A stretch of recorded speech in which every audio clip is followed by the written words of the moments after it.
Le Togo des Gnassingbé, c'est une lapalissade, c'est une dictature vieille de 54 ans de père en fils et de type monarchiste, avec un pouvoir de père en fils. Et un régime fort verrouillé. Mais aussi l'un des États les plus militarisés d'Afrique. Vous êtes bel et bien sur notre chaîne YouTube, et vous avez raison d'y être. N'oubliez pas de vous abonner à la chaîne pour ne pas manquer nos prochaines vidéos. C'est parti. Le règne sans fin des Gnassingbé, ils le doivent à une armée, pilier du régime, qui est tout sauf républicaine et prête à tout pour garder le pouvoir dans le giron familial. Un appareil sécuritaire dont le point fort est sa cohésion sans faille ethniquement très homogène sur lequel comptait le père, mais aussi le fils, aujourd'hui. Lors de la grave crise sociopolitique qui a ébranlé le régime en 2017, Fort Gnassingbé a pu bénéficier de cette armée qui a réprimé dans le sang les manifestations, inédites par leur ampleur, qui avaient embrasé tout le pays. Les sécurocrates de Fort Gnassingbé qui forment un cordon étanche autour de lui, multipliaient les réunions et mettaient en garde les FAT, Forces armées togolaises, contre toute velléité séditieuse. Malgré cette homogénéité que présente l'armée et son allégeance au chef de l'État, la sérénité ne semble pas de mise au sein du régime togolais. Comme quoi on ne peut avoir confiance à 100% aux hommes en treillis qui sont parfois imprévisibles.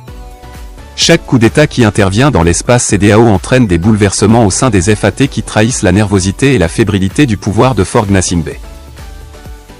Le 18 août 2020, un coup d'État est perpétré au Mali. Le président Ibrahim Boubacar Keïta, IBK, est renversé. À Lomé, quelques jours plus tard, plusieurs nominations interviennent dans les rangs des FAT. Le général de brigade, Komlan Adjitowu est nommé chef d'état-major particulier du président de la République, le colonel Kassawa Kolemaga prend les commandes de l'armée de terre et le colonel Tassounti Djato propulsé à la tête de l'armée de l'air.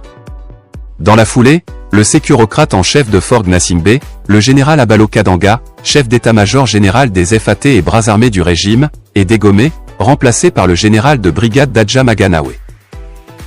Le 5 septembre 2021, la Guinée à son tour est secouée par un coup d'État. Alpha Condé est capturé par les forces spéciales guinéennes. Arrivé au terme de son deuxième mandat en 2020, l'octogénaire dictateur guinéen, groggy par le pouvoir, organise un référendum controversé qui aboutit au tripatouillage de la Constitution, fait massacrer ses compatriotes et opère un braquage électoral qui lui permit de s'offrir un troisième mandat. Moins d'un an après son coup de force électorale, le vieil homme est Doumbouya, dégagé du trône par les militaires.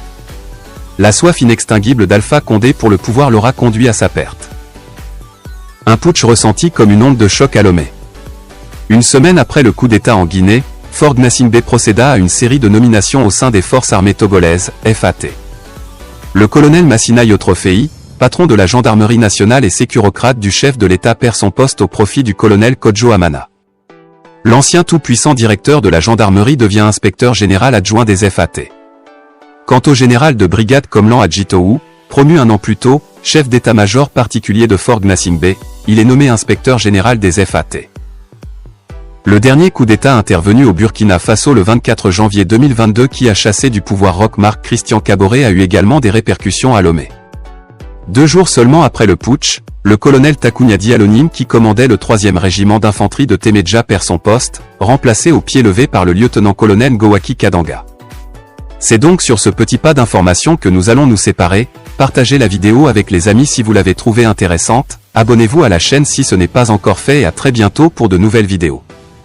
Bye bye.